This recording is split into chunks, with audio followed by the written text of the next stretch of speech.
पीड़िता ने खुद ही मुसीबत को न्योता दिया। रेप के आरोपी को जमानत देते हुए ये बड़ी बात कही है इलाहाबाद हाई कोर्ट से। लगातार इलाहाबाद हाई कोर्ट विवादों में है। नमस्कार, मैं दौलत शर्मा और आप देख रहे हैं यूआईपी न्यूज़। ये टिप्पणी आप सोचेंगे तो लगेगा कि शायद ये कोर्ट या फिर किसी पढ़े लिखे जज ने नहीं, बल्कि शायद किसी मोहल्ले की आंटी या फिर कहा जाए तो किसी मोहल्ले के अंकल ने दी होगी। लेकिन आपको बता दें, ये जो बात सामने आई है इलाहाबाद हाई कोर्ट से आई है। लगातार ये जो कोर्ट है विवादों में घिरा रहा। इससे पहले एक और यहाँ से बयान सामने आया था, फैसला सामने आया था कि यहाँ पर महिला के स्तन दबाना और पैजामे का नाड़ा खोलना रेप में नहीं आता। और अब फिर दोबारा एक और बयान आया है जिसने पूरी तरीके से ये एक साबित कर दिया है कि आखिर जो कोर्ट्स हैं वो किस दिशा में जा रहे हैं, किस तरीके से फैसले ले रहे हैं। यहाँ पर एक रेप के आरोपी को जमानत देने की बात थी। हालांकि इस पूरे मामले में ये कहा गया कि जो लड़की और लड़के थे वो एक दूसरे को जानते थे, वो साथ में घूमे भी। यहाँ पर दोनों ने शराब भी पी हुई थी। उसके बाद जो लड़की थी वो नोएडा के पीजी में रहती थी, लेकिन जो आरोपी था वो उसको उसके घर की बजाय बल्कि अपने रिश्तेदार के गुरुग्राम एक फ्लैट में ले गया और उसके साथ 2 बार रेप किया। और जब ये मामला कोर्ट में आया तो कोर्ट ने जमानत देते हुए ये सब दलीलें दी कि इसमें कहीं ना कहीं लड़की की नैतिकता बनती है, उसकी गलती है। लेकिन अब आज हम मौजूद हैं यहाँ पर ये जानने के लिए कि आखिर जो कोर्ट है वो नैतिकता देखता है या सबूत देखकर अपने फैसलों पर विचार करता है। हमारे साथ पूर्व एमपी और दिल्ली हाई कोर्ट के जज श्री मूलचंद जी हैं, उनसे सवाल जवाब करेंगे, उनसे जानेंगे कि आखिर जो ये लगातार ऐसे बयान आ रहे हैं वो जो नॉर्मल जनता इस सिस्टम पर भरोसा रखती है वो किस तरीके से उनको टारगेट कर रहा है और किस तरीके से फैसले लगातार जो हैं बवाल मचा रहे हैं, और कितना ठीक है यहाँ पर नैतिकता और प्रूफ के बीच कोर्ट जो अपना फैसला चुनती है, कौन सा ज़्यादा बेटर है, कौन सा सही है, ये भी जानते हैं। सर, आपका बहुत स्वागत है यूआईबी न्यूज़ पर। जो अभी फैसला आया है इलाहाबाद हाई कोर्ट ने जो बोला, जो जस्टिस संजीव कुमार हैं उन्होंने ये बात कही, वो अब क्या कोर्ट में फैसले जो नैतिकता से होते हैं या फिर सबूत देखकर किए जाते हैं?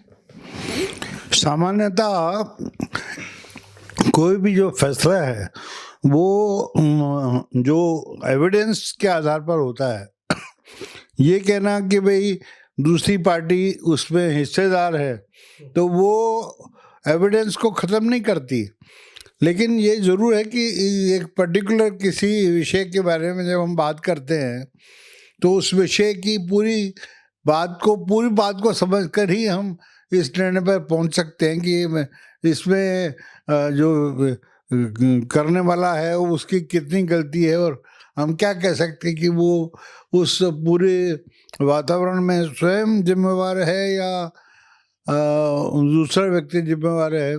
तो इसको समझने के लिए थोड़ा ऐसा विचार करना पड़ेगा कि ये जो विस्की पीना या शराब पीना, इसको हम ये कहें कि भाई शराब पीने मात्र से और व्यक्ति को लाइसेंस मिल गया कि वो कुछ भी कर सके, तो ये उचित नहीं माना जाएगा।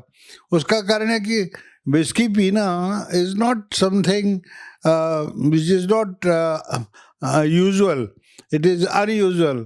ऐसा बहुत सारे केसों में देखा जाता है कि जहाँ लड़का शराब भी पीता है वहाँ लड़की भी कई बार बैठती है और शराब पीती है। लेकिन इसका अर्थ ये नहीं होता कि वो लड़की उस लड़के को इस बात का लाइसेंस दे देती है कि वो उसके साथ कुछ भी करे। ऐसा नहीं माना जा सकता, और ये कहना, ये मानना, ये बिल्कुल टोटली ही गलत है। अब इस पर्टिकुलर केस के हम बात करें तो इसमें क्या था कि वो लड़का शराब पीने के बाद वो लड़की के कहने पर उसको एक पर्टिकुलर जगह छोड़ने गया, लेकिन उसने वहाँ नहीं छोड़ा, कहीं और ले गया, और वहाँ लेने के बाद उसके साथ रेप किया। तो ये कहना कि वो शराब पीने के कारण वो लड़की, क्योंकि लड़की भी शराब पी रही थी तो वो उसको वहाँ ले गई, तो ऐसा थोड़ी कहा जा सकता है कि लड़की ने उसको लाइसेंस दे दिया कि दूसरी जगह जाके वो रेप करेगा। ये नहीं कहा जा सकता। इसका अर्थ ये बड़ा सिंपल है कि इस केस में उस लड़की के साथ जो कुछ हुआ वो निश्चित रूप से एक अपराध की श्रेणी में आता है। और ये कहना कि वो लड़की उसके लिए जिम्मेवार है, ये गलत है। ये तो बिल्कुल ही हम स्वीकार नहीं कर सकते।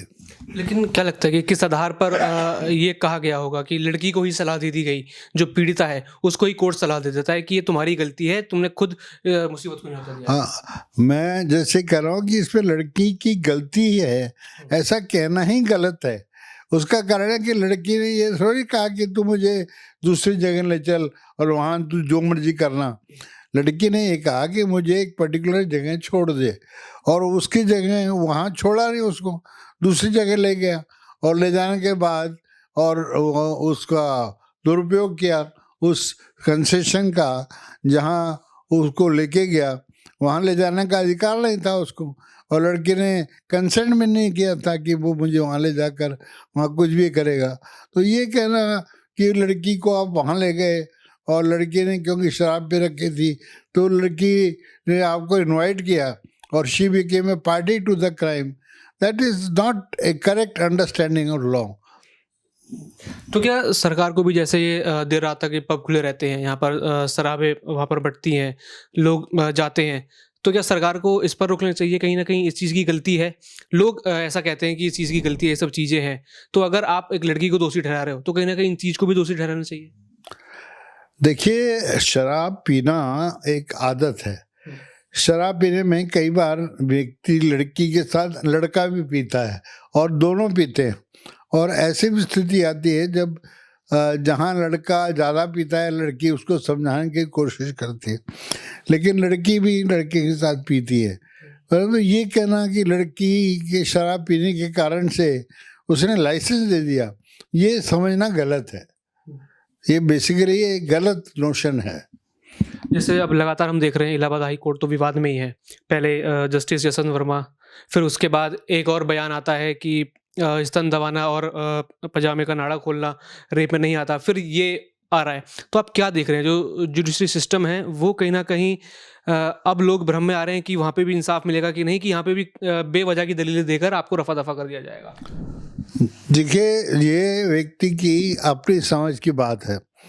नाड़ा खोलना, ये जैसे जिसने बात की, अगर वो नाड़ा खोलने को अधिकृत मानते हैं या उसको ये मानते हैं कि ऐसा खोलना एक स्वाभाविक बात है, तो ये मानना ही गलत है।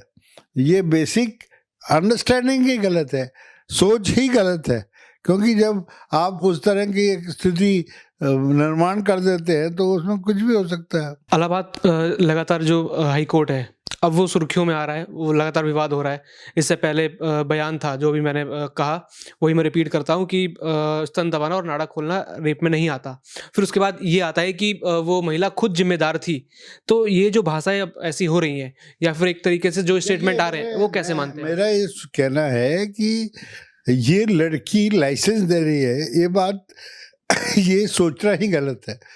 बात यह है कि ये जो रेप करने की बात या सेक्स करने की बात है, ये एक कोई ऐसा नहीं है कि जिसमें अगर वो व्यक्ति सहयोगी ना हो तब तक उसको हम ये कैसे कह सकते हैं कि दूसरे आदमी ने जबरदस्ती की कि नहीं की।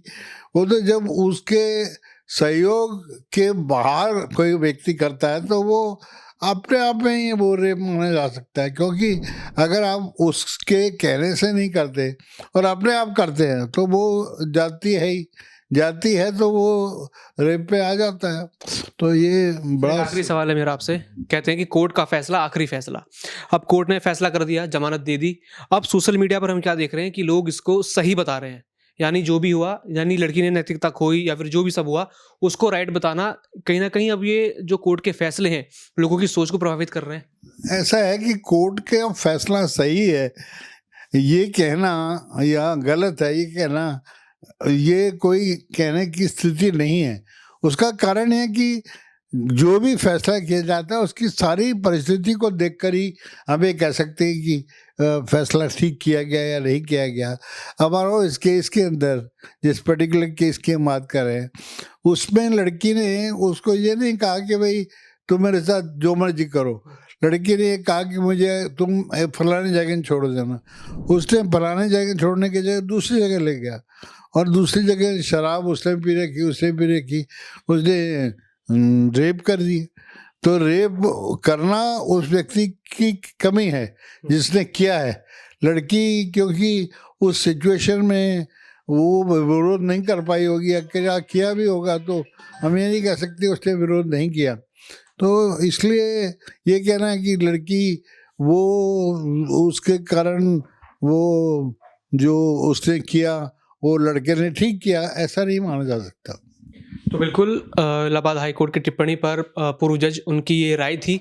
आप लोग क्या सोचते हैं कमेंट सेक्शन में ज़रूर बताएं, और किस तरीके से जो लगातार कोर्ट अपने फैसले सुना रही है। हालांकि जैसा देखा जाए ज़्यादातर अब इलाहाबाद हाई कोर्ट लगातार सुर्खियों में है, लगातार विवादों में है, और जैसे कि मैंने कहा कि कहा जाता है कोर्ट का फैसला आखिरी फैसला, सही फैसला उसे कहा जाता है, और कहीं ना कहीं वही फैसले अब लोगों की सोच पर भी एक तरीके से कहा जाए बन रहे हैं। हमने देखा सोशल मीडिया पे जब ये मामला सामने आया तो लोग कहीं ना कहीं एक तरीके से यहाँ पर जो पीड़ित है उसको नहीं, बल्कि जो रेपिस्ट है, जो आरोपी है, उसको सपोर्ट कर रहे थे, इस डिसीजन को एक सही डिसीजन बना रहे थे। आप बताइए कि नैतिकता और एविडेंस किस तरीके से देखते हुए कोर्ट फैसला करे, और आप भी कमेंट सेक्शन में बताएं कि आपको पूरी रिपोर्ट कैसी लगी और इस फैसले के ऊपर आपकी क्या राय है। और भी ऐसी खबरें जानने के लिए देखते रहिए UIP न्यूज़। धन्यवाद।